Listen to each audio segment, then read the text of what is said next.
ഇന്ന് ഞാനുണ്ടല്ലോ ഈ ഫ്രൂട്ട്സ് ഒക്കെ പാക്ക് ചെയ്യാൻ വലിയ വലിയ സൂപ്പർ മാർക്കറ്റും ചെറിയ ചെറിയ കടകളും ഒക്കെ ചെയ്യുന്നുണ്ടാവും. അതെനിക്കറിയില്ല. അവരൊക്കെ ചെയ്യുന്ന ഒരു ബിസിനസ് ട്രിക്ക് പറഞ്ഞുതരാം.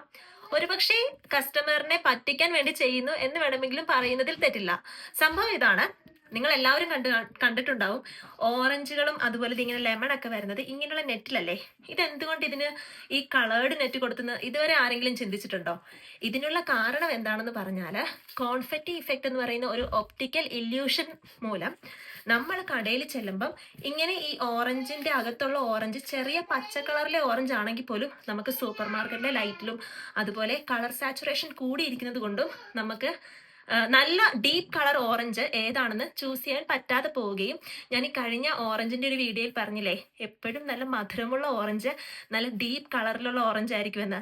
ഇതൊരു ബിസിനസ് ട്രിക്കാണ്. ശരിക്കും എനിക്ക് ഈ ഐഡിയ കിട്ടിയത് പെർസെപ്ഷൻ എന്ന് പറയുന്ന ഒരു സയന്റിഫിക് ജേണലിൽ നിന്നുമാണ്. അപ്പൊ ഞാൻ ഇതിനെക്കുറിച്ച് കൂടുതലൊന്ന് ഗൂഗിൾ ചെയ്ത് നോക്കുകയും അങ്ങനെ വേറൊരു വിവരം കൂടെ കിട്ടി. നമ്മുടെ ഓക്സ്ഫോർഡ് യൂണിവേഴ്സിറ്റി എക്സ്പെരിമെന്റൽ പ്രൊഫസർ ആയിരുന്ന ചാൾസ് സ്പെൻസസ് ഇതിനെക്കുറിച്ച് പറഞ്ഞിരിക്കുന്നത് ഇങ്ങനെയാണ്. നമ്മളെല്ലാ കസ്റ്റമേഴ്സും കടയിൽ പോകുമ്പോൾ ആദ്യം ഒരു സാധനം, പ്രത്യേകിച്ച് ഫ്രൂട്ട്സ് ഒക്കെ ചൂസ് ചെയ്യുന്നത് എങ്ങനെയാ, അതിന്റെ കളറിനെ ബേസ് ചെയ്തിട്ടല്ലേ.